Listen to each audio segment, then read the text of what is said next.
Hi, everybody, and welcome back to another episode of Eric Hunting from Parts Unknown with my tag team partner, my sweetheart, Anissa. Hello.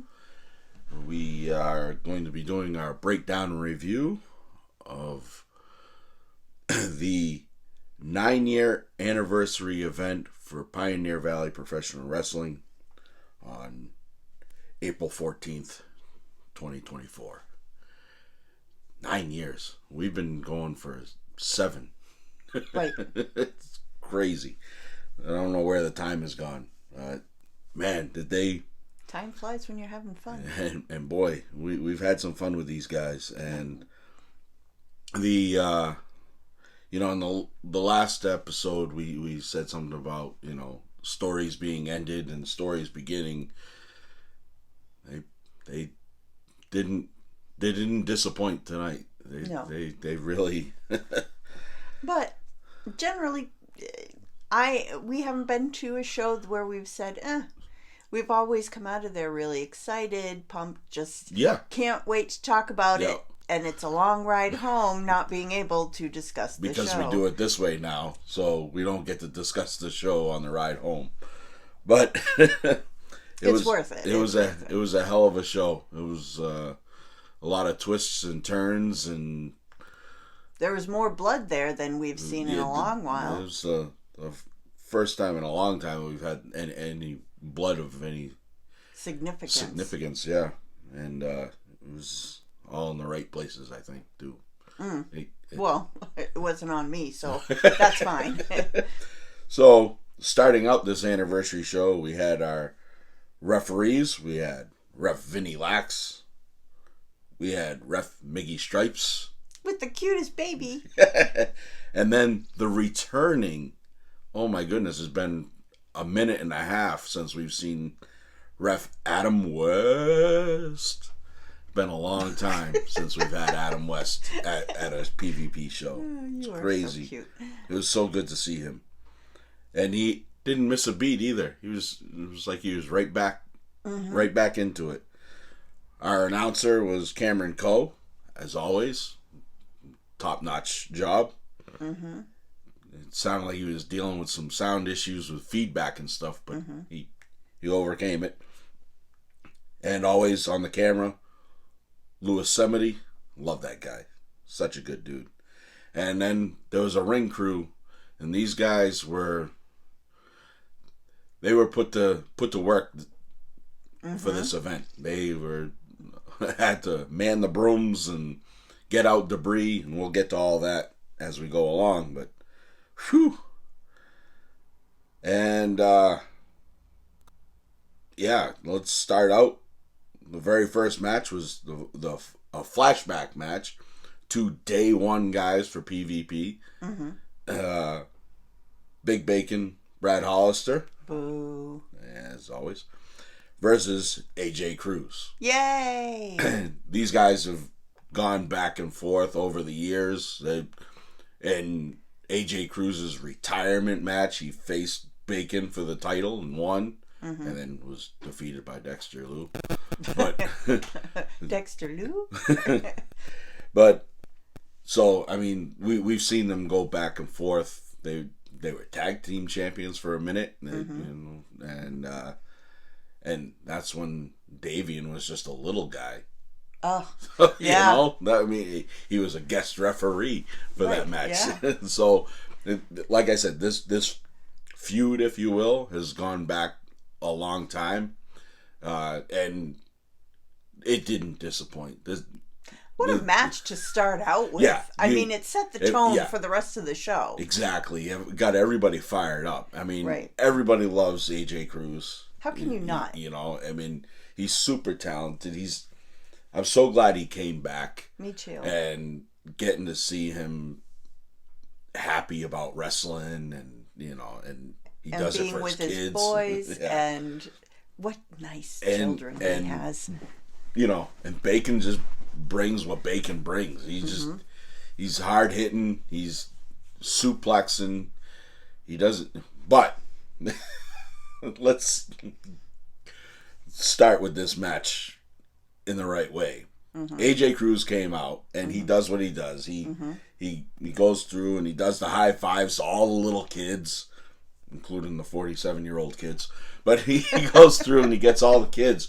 And he got to the end, and he got this one little guy, and he was so excited to get a high five from AJ Cruz, and it was awesome. Yeah. Then Bacon came out, and he caught this little kid's eye, the same little guy, and Bacon took offense to this little kid. It was awesome. He's like giving him the business, totally getting on this kid's case, and the kid was giving it back to him, and it made this kid's night. Mm-hmm. It really did, because it continued through the evening. But like Bacon blamed the kid for distracting Bacon, and it was just and AJ Cruz came to his defense. Yeah, and he had the kid help him at a point, and it was just great. And then AJ ends up getting the win. Hooray! So Bacon blames the little guy for costing him the match. AJ gets the kid, puts him up on his shoulder, goes around. The little kid gets high fives from everybody in the audience. And then Bacon was going to chase him down. And the referee put a stop to that. He said, no, let's go. Get out of here. You don't need to be out here for that.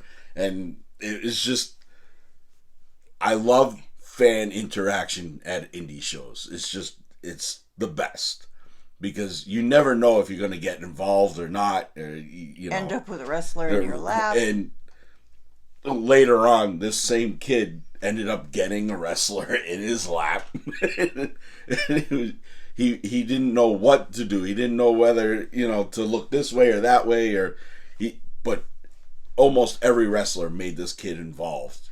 I love it. He's going to have wonderful memories. That's going to be a memory that's going to hold on forever, and it's great. That's what I love about indie wrestling, is the fan interaction. But not just for him, but for his father as well. Did you see the smile on his face? He was loving it too. He was exactly. I think he was more into it than the kid was at some point. And that's saying something. So that match was just awesome. You knew you were going to have a great match with those two, and we did. And even though there was some, shenanigans. Well, yeah, but there was some kind of comedic stuff with the little kid and everything. It was still a banger of a match. Banger of a match. I mean, you could have put that match at the end as a main event, and it would have been great. Yeah, But it's a hell of a way to open up the show. Right, but that also goes to show how the performers at PvP, you could take any match. Just about. Any of the matches on this card could have been the main event. Just exactly. About. Yeah. But they get the best wrestlers there. Yeah. Whether you like them or not. You know, good guy or bad guy.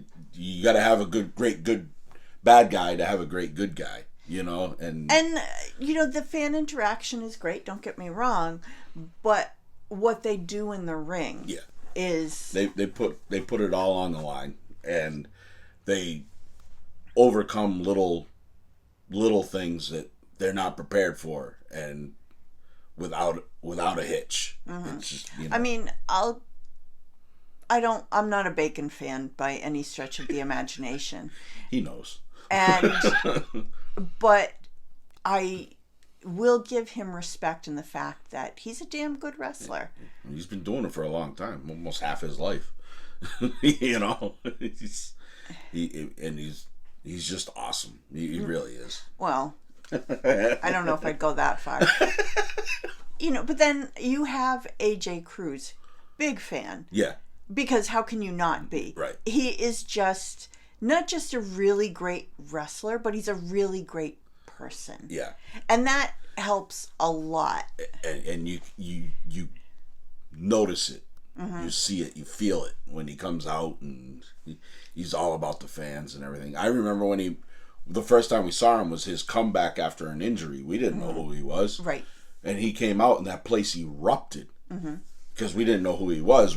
Okay, this guy must be great, and we were like, holy crap, yeah, this guy's awesome, and we were fans from then, right off the Jump Street. His attitude, you can see it in his children. Yeah, because Davian, he, as soon as anything needed to be done, he was right there. Yep. He was right there with a smile. He was helpful. He's kind. He's just, you can tell that's his dad. Yeah. Because the apple doesn't fall far. Yep. Well, after that one, we have the Pioneer Valley Professional Wrestling Tag Team Championships match, and that was the challengers, the Miracle Generation, Dustin Flash Waller and Kylon King, love those guys, versus the Union, Pedro Ordonez and Anthony Zambrano, and they came out with Alex Cypher, of course, and Tony Booze. These guys, I'm telling you. The Union is something else. They really are. It's a hodgepodge. But they're really starting to find cohesion. Yeah, they're becoming a family, if you will. You know, they're finding who does what and complement each other. And they had a hell of a night for the Union on this night. Yeah, they did. But Alex Cypher is just we're not going to get too far into it right now, but he was he had a rough night at the office. Let's put it that way.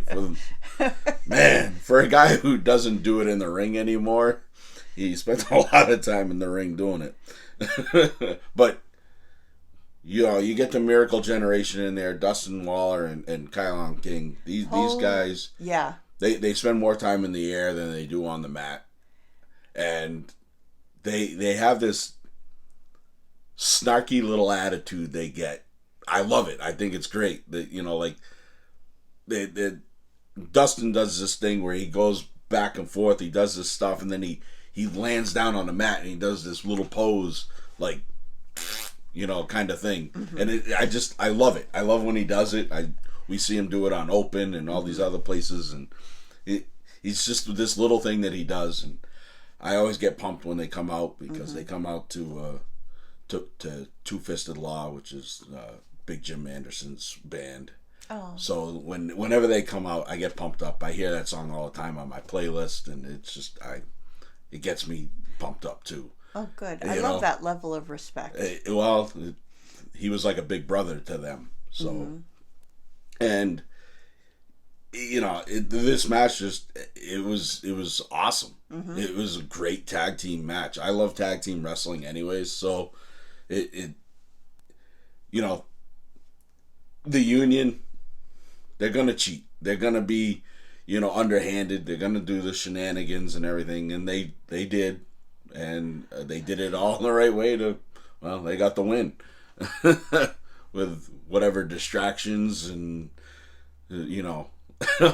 underhandedness that you can think of. When the Miracle Generation comes in, you can't blink. Nope, you're gonna miss it because they're so quick. Yeah, and it's just action everywhere. You can't help but feel excited. Yeah, because when they come in, their energy spreads through the whole crowd, and they get everybody going. And yeah, it sucked that they didn't win, but there were. I thought they had it for a couple of times there. I thought, and no, they didn't. But there was. You always got that outside, distraction with Alex Cypher and Tony Booze on the outside. And I think this is the first match that I've seen with Pedro and Anthony that they felt like a cohesive team. Yeah. Like they're really starting to get to know one another, their ring style, and how everything acts. Working together. Right. Yeah. No, I agree with that. Yeah. And it was a tag team match. Yeah. It wasn't just two guys together. Right. They're a team. They are the Union. They're together now, and it makes sense with them.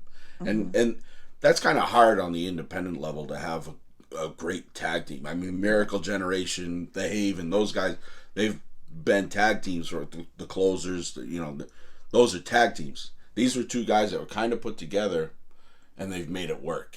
Like you were saying, to your point, they're making it work, and I'm glad to see that. I just wish that the Miracle Generation had won, but well, hopefully they get another shot. Another shot down the road, maybe.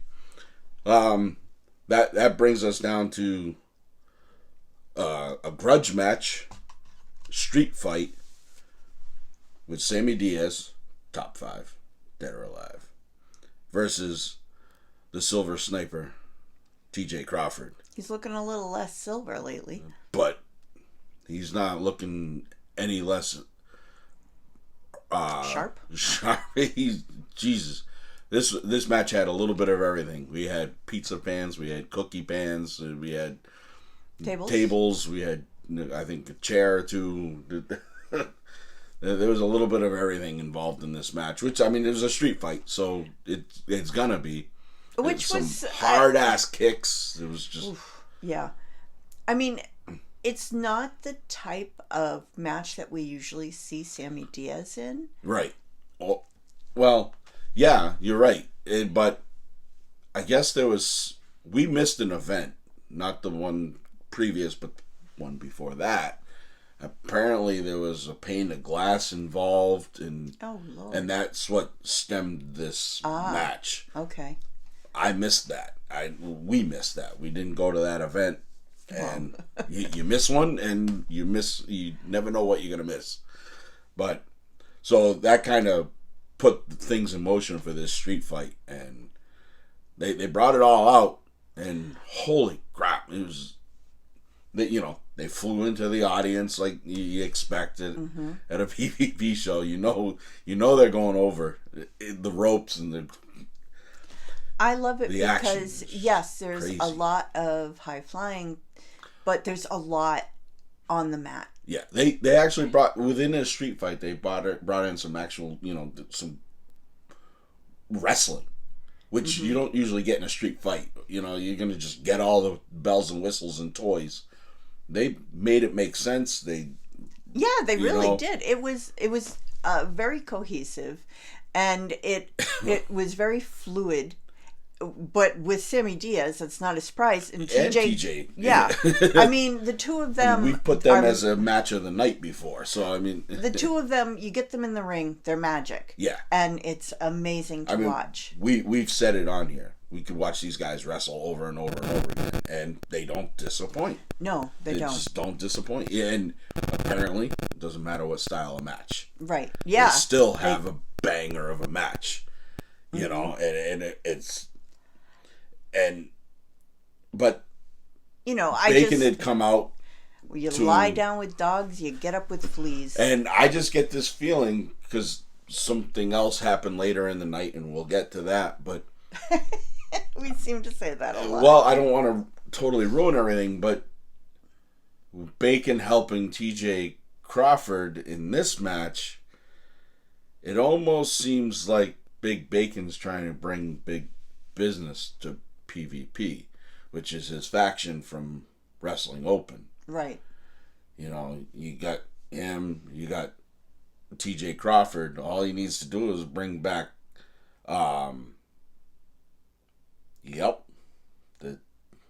their tag team. Shit. I just blanked on the name. I'm blanking. Well, we'll get back to it. Cruz, and I can't think of their name.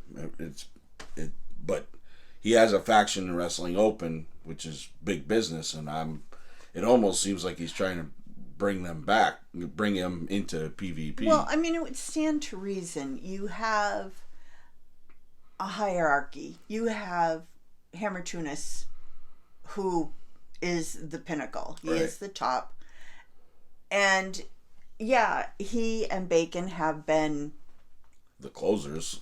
But it seems to be a rift. Well, not just that, but Bacon has always been a little bit under. You know what I mean?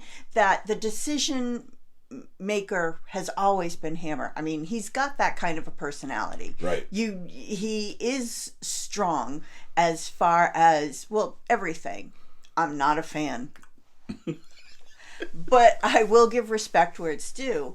And he makes the decisions. He is the head honcho. And of course, for someone like Bacon, that's gotta irritate him a little bit because he wants to be top dog. And he is somewhere else, so why not here as well? Right. I know I can do it. I know I can be, so why do I have to be, playing second fiddle? When I yeah. And of course, Hammer's going to take exception to that and be like, screw you, pal. This is my deal, and this is what has always worked. Right. But back to Sammy and TJ, with Bacon's help, TJ Crawford got the W on that one, and walked away with the win. And it could have gone either way. It really could have, but he had the outside interference, and it. But it was a street fight, so it wasn't illegal.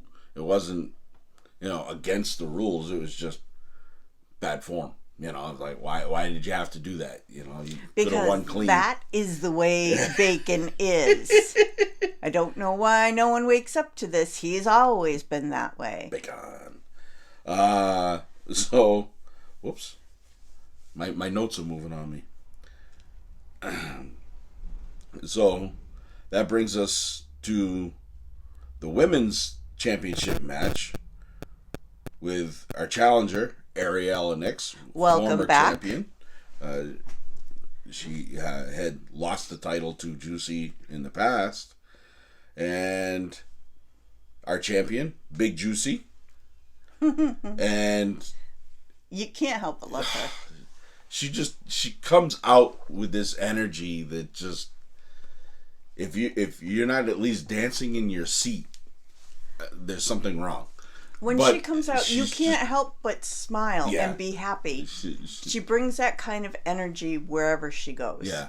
Yeah. She's a light in this world, and it's an honor to know her. I absolutely love her. She's awesome, and she's come so far in her wrestling, and obviously she's champion, so she's she proved it. I mean, and she had to beat Evie De La Rosa to do it.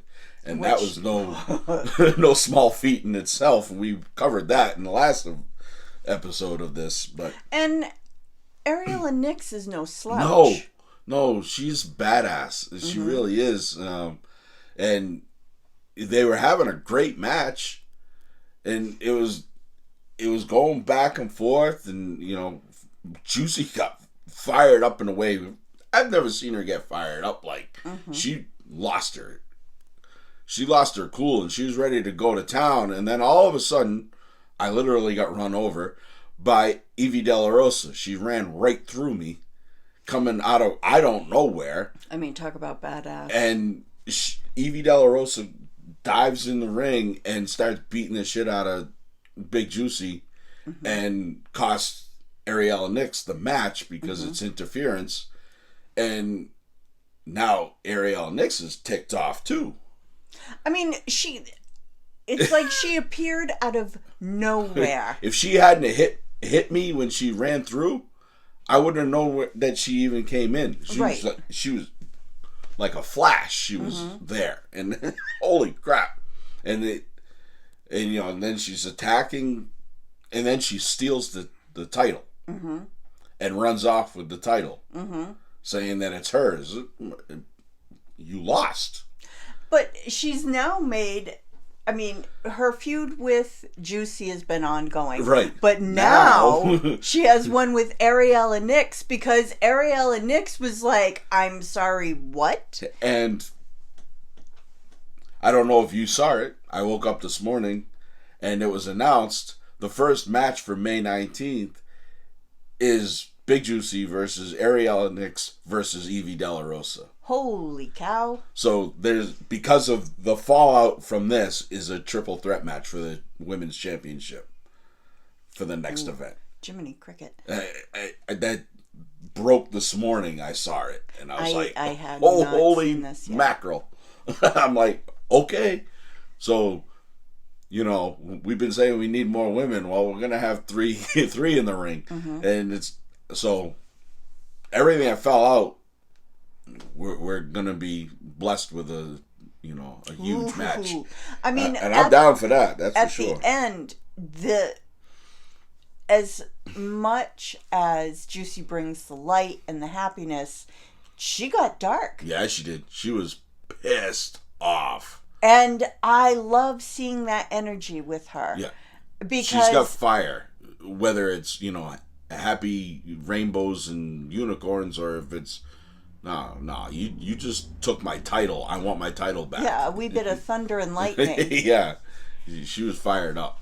And I loved it. Yeah, I loved me every too. minute of it. And I mean, the look on her face, I thought, whoo, this is not something we've gotten from Juicy before. And I'm here for it. I don't know how happy I would be if I had a pissed off Ariella next, too. Because she didn't look too happy either. Nope.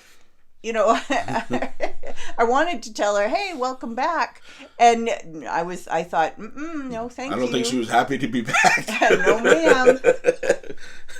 And then they all took off in the back. Yeah. It was all of a sudden, Juicy was in the ring, and then she was tearing off after them. She tumbled out of the ring. Like, she was so... She was a woman on a mission. Yeah, she was so fired up, she almost fell out of the ring just trying to get to Evie. Which, God, man, I'm ready for that triple threat. I'll tell you what. Well, we've got a few weeks. Yeah, I know. But so that brings us to the ongoing story, and with all the twists and turns that we've gone through over the past couple of years with this story, this is brother versus brother. Tunis versus Tunis. Jason Tunis versus Hammer Tunis. And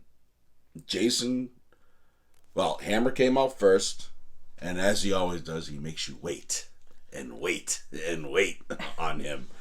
But it built up that anticipation. You're waiting for him to come out, and you could see that he was, when he finally did come out, he wanted to put an end to this with his little brother. He's not so little anymore.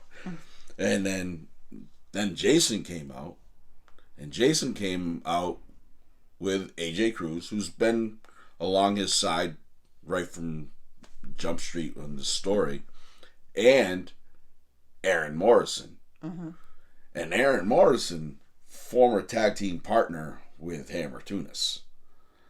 Ooh, they were the purists. They were, tag team champions. They've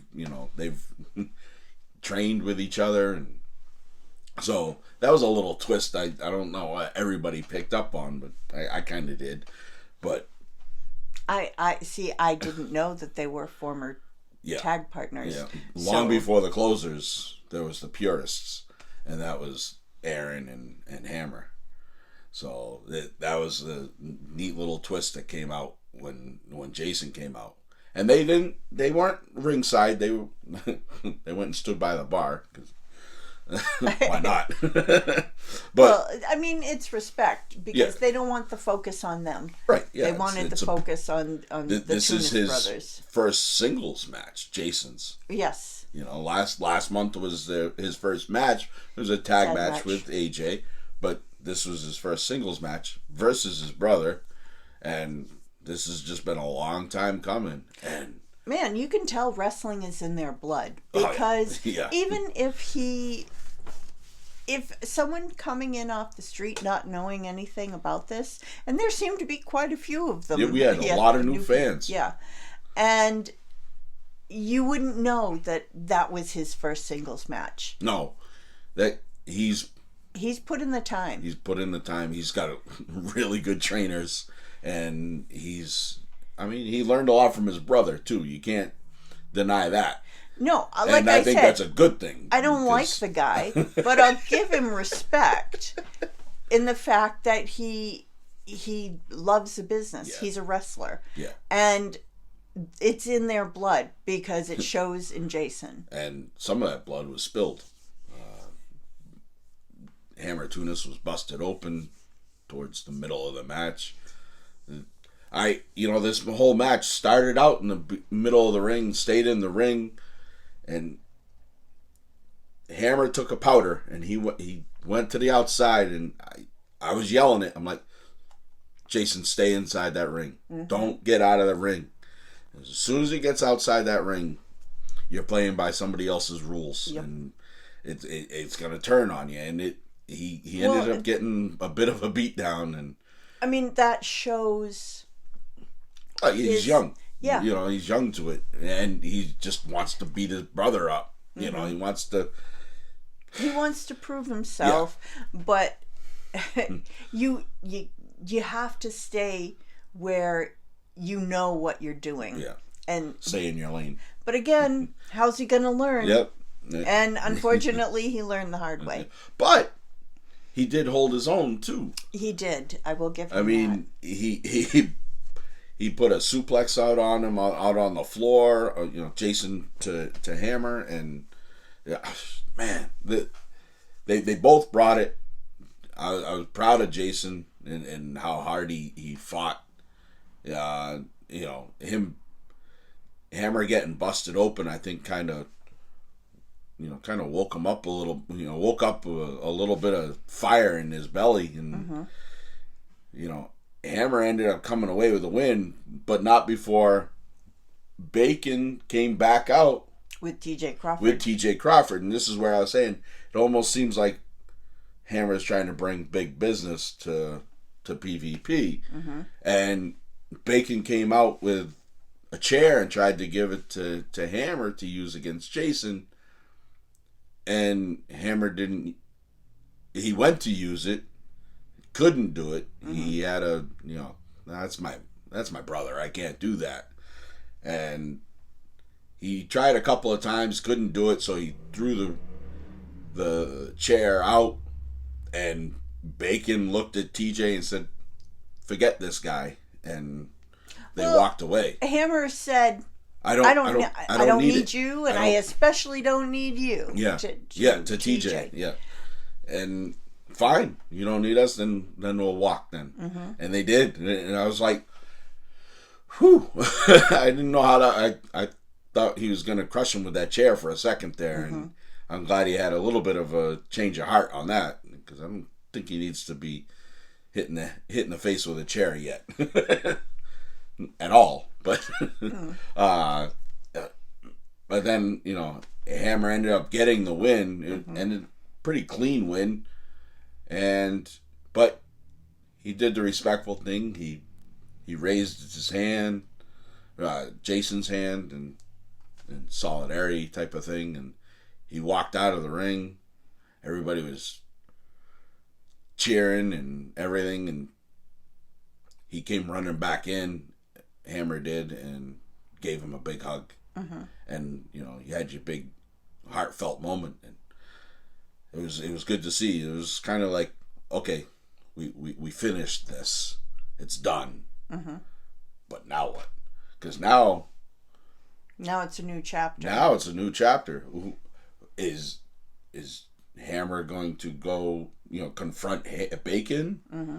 and TJ? Does Jason? Where does Jason go now? Like, does he start running for maybe the All Valley Championship? Mm-hmm. Does he run? I mean, still a little new to be running for the heavyweight championship. Oh, but yeah. But I could see him making a run for the holder of the All Valley Championship. I would like to see him get just a few regular matches. He's got to get some reps under him, mm-hmm. But I could see him, going for that. Mm-hmm. Excuse me. I mean, it makes you wonder, are the closers no moresers? Yeah, I don't... I mean... Who knows? Like I said, is he trying to... The Brick City Boys is the tag team that are in the... It finally hit. Click! Because I got the brick up there and it clicked.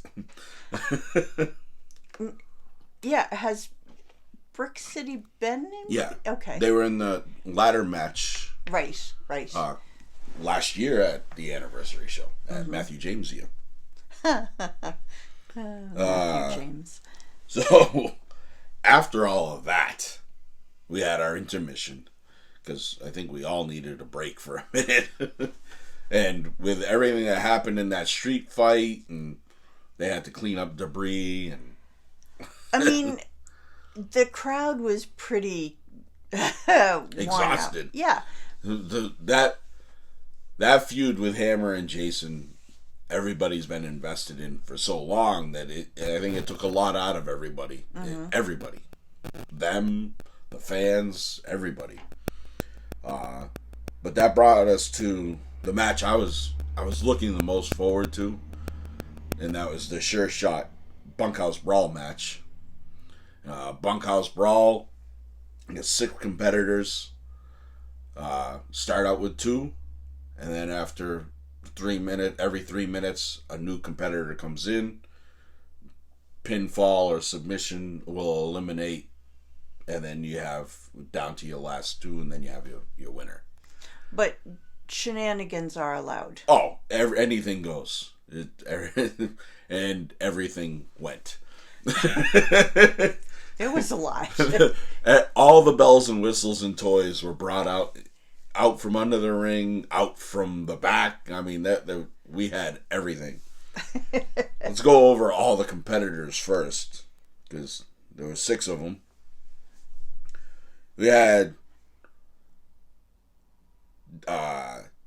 Danny Miles, Lucas Chase, who were 1 and 2. We had Steven Stetson, thoroughly unpleasant individual, and then we had the infamous Ryan Frost. Woohoo! And then we had Logan Black. And then we had Chris Benet. I love Chris.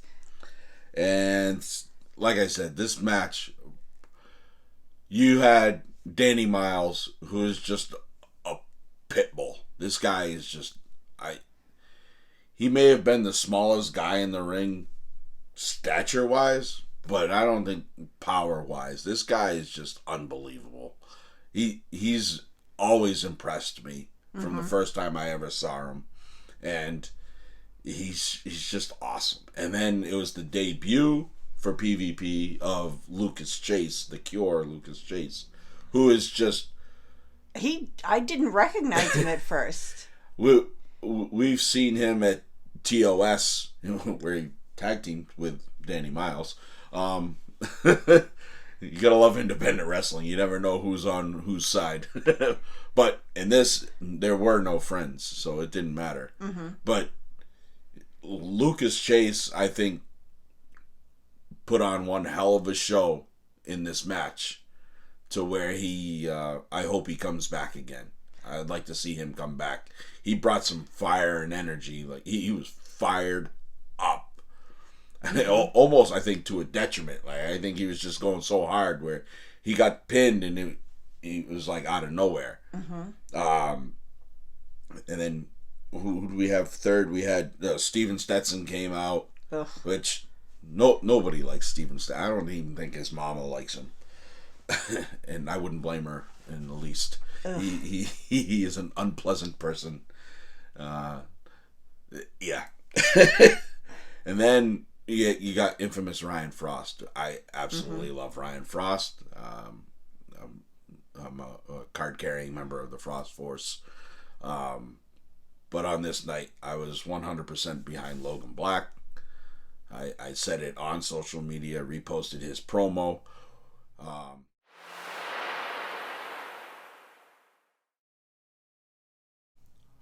I know Anissa usually does the rants. I'm going to do a rant right now. Side note. I wish more independent wrestlers would put out promos for their upcoming matches. They were doing it for a while, and for whatever reason, it seems to have just tapered off.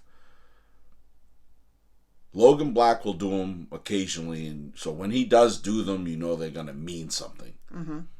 And it did in this case, and I absolutely loved it. I love his promos, anyways. Yeah, Ryan Frost does promos a lot, mm-hmm. and he is one of the best at it. He does an awesome job at it, and not just because I'm a fan of him. When he does a promo, you take notice. I just wish that these guys would do more promos for their upcoming matches and events. It just put that out but including sharing the event on social media. Mm-hmm. Everybody shares the events. That's great. The promos are what's going to pull people in. We need more promos. Mm-hmm. When Johnny Idol and Perry Von Vicious were having their feud, there was a promo out every week by one or the other, if not both. I absolutely love when you guys take the time to do promos for the events. You need more of that. Work on it. Do it. We need that. Mm-hmm. It helps tell the stories that you guys are trying to tell in the ring for the folks that don't know who you are. It's the only way they're going to get to know who you are. Right. You need more promos. We had it for a while. There was so many guys that were doing them, and there still are some people that do. Dan the Man is great at doing them. You know, whether you like him or not, he's great at what he does, and his promo work is some of the best out there. Yeah.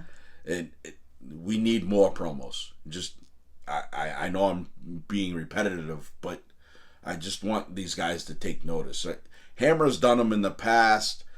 You know, the only way you're going to get to that next level is if you're good at talking. Mm-hmm. The only way you're going to get good at talking is to do it. Mm-hmm. So do it. That's all. It just doesn't have to be long. No, it don't be long. Don't go 4 or 5 minutes rambling as I am right now. But yeah, don't start rambling. Get to your point. Get it out. Make it mean something. Draw us in. But I just think that a promo for an event is needed. I just think we need more of that, and not just for this promotion. Across the board, it gets people in the seats. I mean, that's the whole point, is to draw people in. Mm-hmm. Rant over.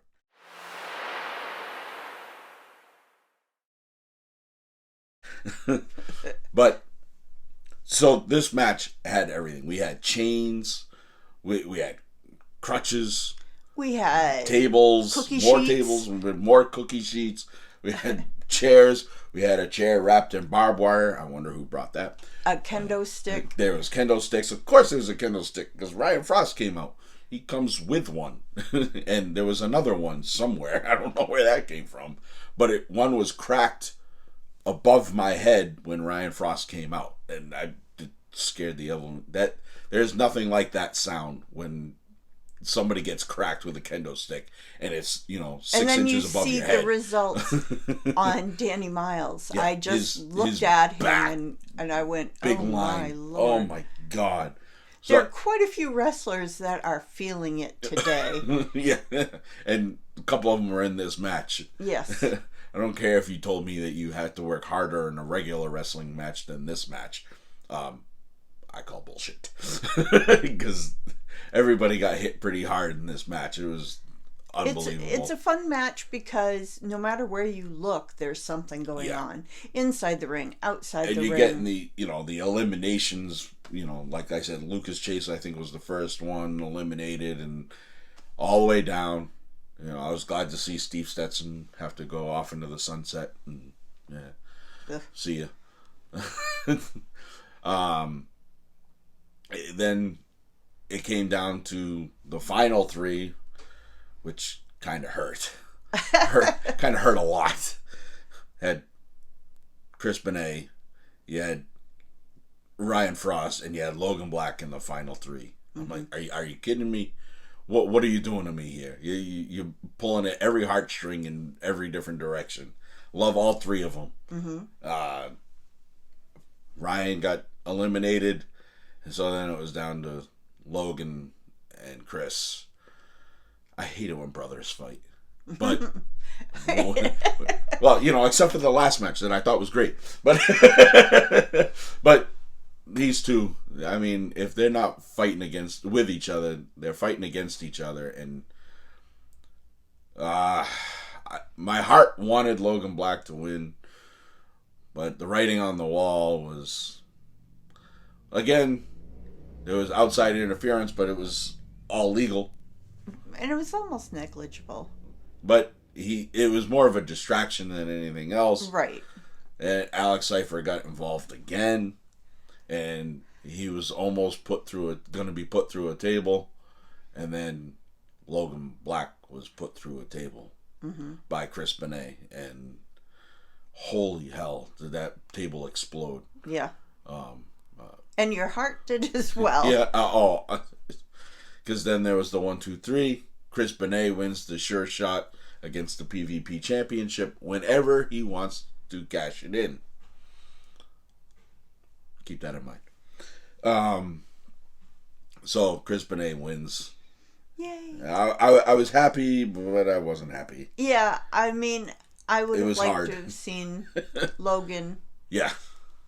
Because he really deserves. He's put in the time, the blood, the sweat, and the tears. Go back, watch his promo. He tells you. But good Lord, if he won, that place would erupt. Yep. At least one corner seat would have. Nah. I mean, there's a little tiny rant from me about this. Is Chris, love him. I'm happy. He deserves it. He and Cypher left. Boop. And the only person left was Logan. And the crowd was cheering for him. Yeah. And there was a bit of momentum. And unfortunately, and I really don't blame him for it because he's doing his job, but Cameron kind of stepped all over that and squashed it with whatever he had to announce or promote at that time. The timing was off. All that craziness brought us to the All Valley Championship match, which was Brett Ryan Gosling. Ugh. Muppet Killer. He's a bum. Tried. Versus our champion, Fancy Ryan Clancy, who came out with Marshall McNeil. This was a match we've seen a couple of times now. It was a good match. It was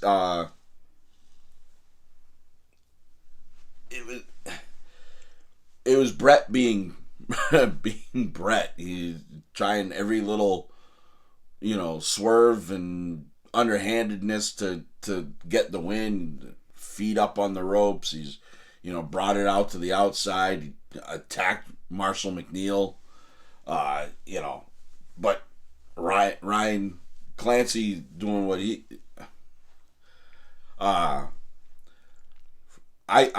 months ago, Jesus, I think almost a year ago now, I cheered into the ring to Ryan Clancy, who was facing Chris Benet at the time. I was wearing a Chris Benet shirt.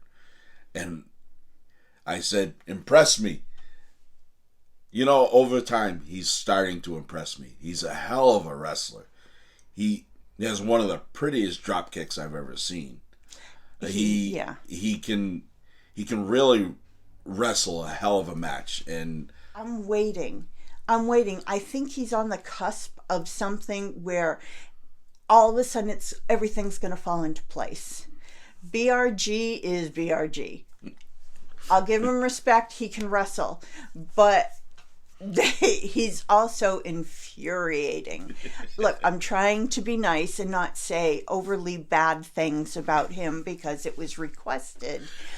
But for heaven's sake, there was just something, just a little something, and I don't know if it was just a combination of things. It was a good match. It wasn't a great match. And I think that's, like I said, we're not trying to tear anyone down, but It's just your opinion. It's how you feel. And I don't know because they're both technically sound. They're both interesting to watch. But there was just something off. And I can't really put my finger on it. I don't know. I enjoyed the match. I would just have to say, I guess it wasn't my favorite on the card, and I don't like saying that, but it's the truth. And as much business as I give him, it's not a slight on BRG or Ryan Clancy. Like you said, I just think something. I think I was just drained from that previous match because I was just so invested in that match. I think I needed a little bit of time to breathe, and that was when I took it, was during that match, and I guess that's on me. But I think it's because it was for the championship, but you didn't realize it was for the championship. Yeah.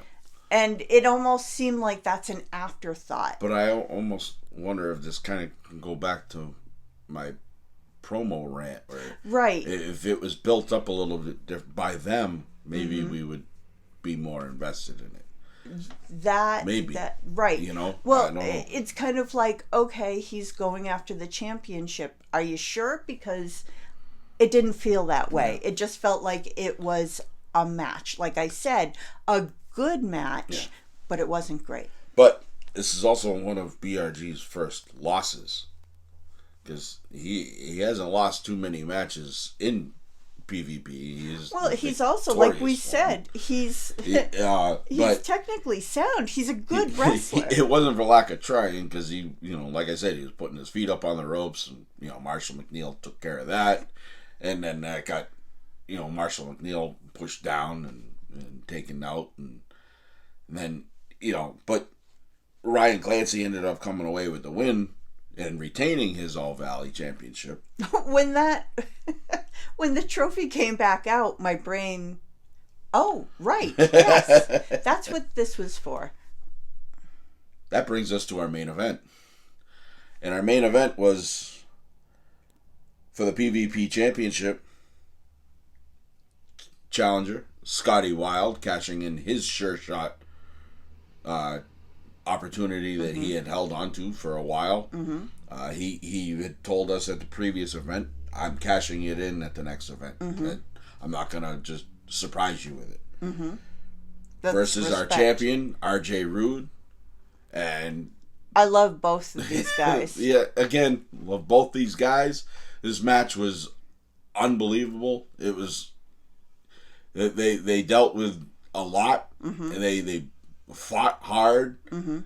It was a lot of action. I mean, blink and you miss it. Scotty Wilde ate up and swallowed a bunch of kicks to the back and just said, "Keep giving me more." And that was towards the end of the match, right? Which was like, dude, with everything you've already taken, I don't know how many times. Wow. How many attempts at the Swanton did RJ Rude try? I think it was like 4 or 5 attempts before he almost landed one, and then Scotty Wilde got the knees up, which he landed right on his back on his knees, and then he finally hit it, and it was a crazy match. Even when it was slowing down, it was still hard hitting, and it was, it brought something out in RJ Rude, which I was glad to see. It almost reminded me of when Scotty Wilde had his trilogy with Logan Black. Oh, right? I love those matches. 3 of our favorite matches, but that it kind of brought me back to that, because when Scotty was fighting Logan, he was like, he would just keep coming and coming and coming, and that was what RJ was doing. He would not back down at all. I mean, when Scotty said, "Let's get wild," I got really excited because I thought, great. But man, it was great match. RJ Rude gets the win, and then all of a sudden, we hear some music, and I get out of my way, and Chris Benet is going to cash in his just one short shot.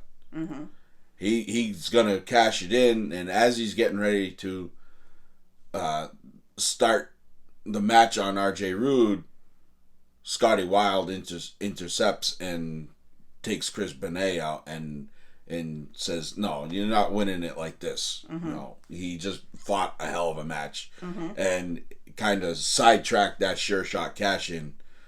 And then Cypher says, "Nope." He grabs it back. He grabbed it. He says, "We're not cashing it in. We're not cashing it in," and because it didn't go the way that he. Because Chris was outside the ring at the time. But look at Alex. Learning his keep.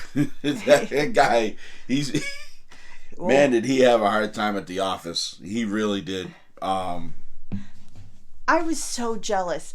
That is a bucket list for me, is to be able to throw streamers. Oh, the streamers. I didn't know that they were doing it. I didn't see streamers anywhere, and then all of a sudden they were being thrown.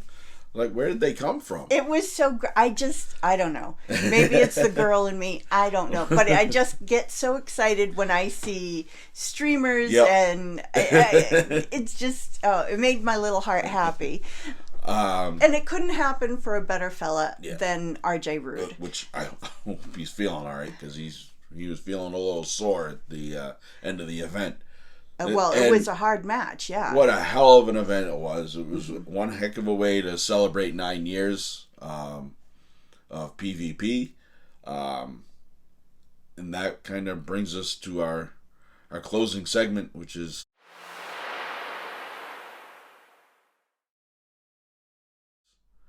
your performer of the evening.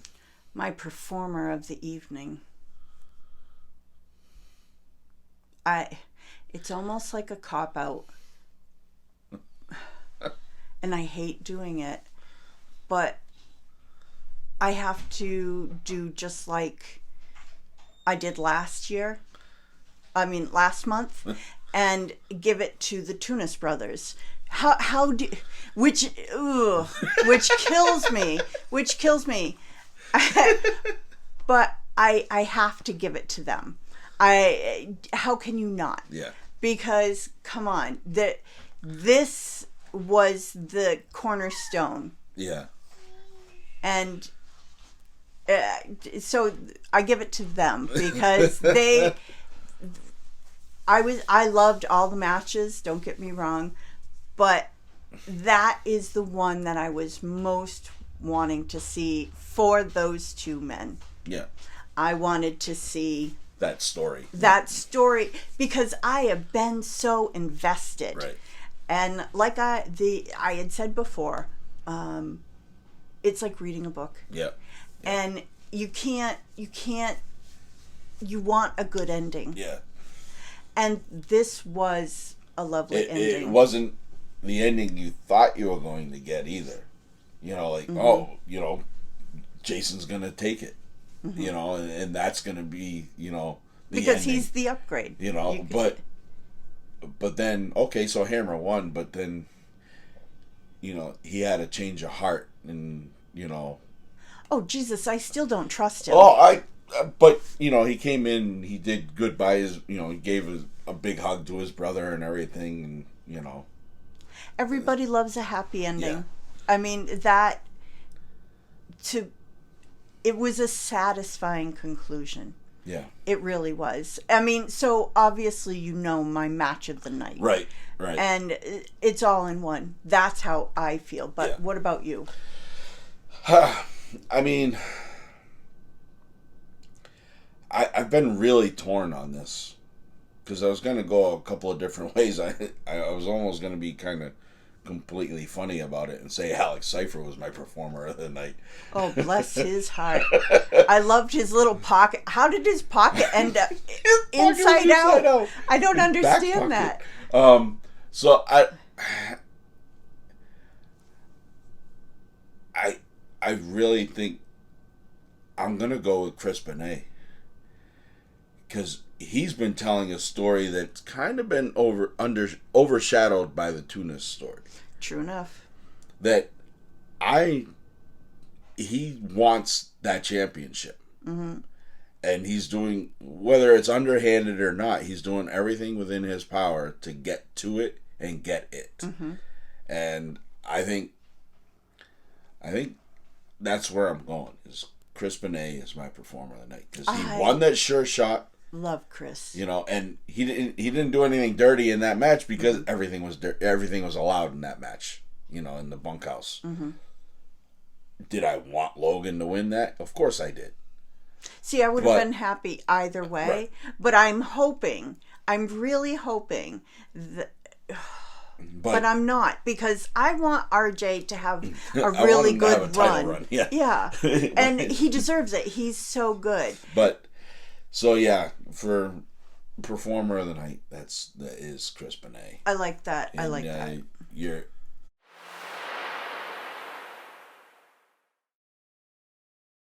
match of the evening, you already said, is Tunis versus Tunis. And I think, as much as Chris was my performer of the evening, my match of the evening is the brother versus brother.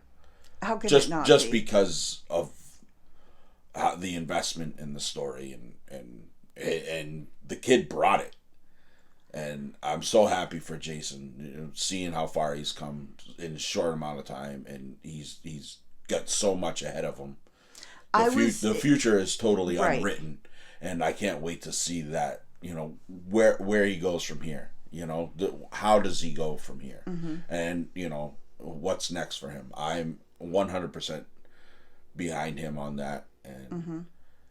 I think that match told a hell of a story. Mm-hmm. You know, and in a lot of ways, you know, with Bacon's involvement with TJ. It sets up other stories, and like I've said before, PvP does stories exceptionally well. Yeah. What you know, you keep comparing it to reading books and everything, and what I want this story in particular, mm-hmm. for as long as we've been going along, is like the old choose your own adventure stories, right? Because just because you went this way, you don't know where it's going to go after that and where it's going to go after that. This has been a choose your own adventure. Mm-hmm. Except somebody else is choosing the adventures for us and we're just along for the ride. And it's been a hell of a ride. It really has been. But it makes me so excited to see what's next. What's the next turn? Where is it going to go next? Where's Hammer going to go from here? Where's Jason going to go? Where's Jason going to go from here? What holds for Bacon and why is TJ involved? Mm-hmm. I mean, yeah, I put out what I kind of think already, but that don't mean diddly squat. Mm-hmm. It's just what I think, you know. And there's something else that I've been kind of. I don't want to put it out on here because I haven't gotten an answer from somebody in the know, but there's a name choice, and I'm wondering how that plays into it, or if it's just. And if it comes to light, I'll elaborate more, but I'm just wondering if I'm reading too much into something, or if maybe I'm just reading something that nobody else is picking up on. I don't know, but so we went a little bit longer than we normally do, but this was a huge event. It was the 9-year anniversary. It was an anniversary show. A little more. There was a lot to break down. There was a lot of investment. We were invested in a lot of matches. And you had a little rant. and I don't usually do that. I usually hold that for somebody else, but I'm kind of ranty. I needed to say my piece on that. And so there were, you know, be pictures coming along with this and everything, and Wait do you see Alex Cipher? Oh my lord, I did my best. It was fantastic. You know, I want to thank everybody that's been joining along on this adventure of ours with Parts Unknown. It's been fun. We broke the 100 subscriber mark, which was cool. We're still growing. So please like, comment, subscribe, share. Get out to an indie show, support these guys, buy a t-shirt, buy a sticker, buy some trading cards. You never know what you might have in your hands. And we build them up, we don't tear them down. And come along for the next matches. So again, this has been Eric Hunting from Parts Unknown, my tag team partner Anissa, and we'll see you at the matches. Thank you.